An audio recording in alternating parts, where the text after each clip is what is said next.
बिस्मिल्लाहिर्रहमानिर्रहीम। अस्सलाम वालेकुम नाज़रीन। CCPO लाहौर मोहम्मद उमर शेख ने साइलिन की दाद रसी के लिए सब्ज़ाज़ार के पुलिस स्टेशन में खुली कचहरी लगाई।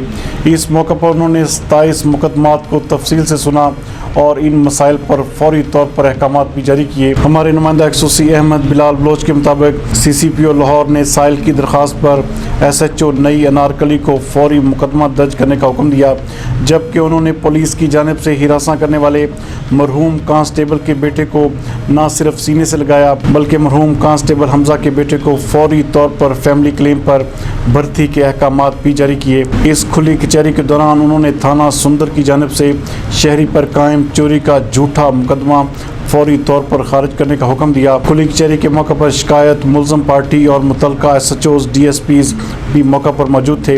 इस मौके पर बात करते हुए CCPO लाहौर मोहम्मद उमर शेख का कहना था कि खुली कचहरी का मकसद शहरियों को फौरी इंसाफ की फराहमी है। थानों में दाद रसी न होने पर शहरी बड़े दफातर का रुख करते हैं।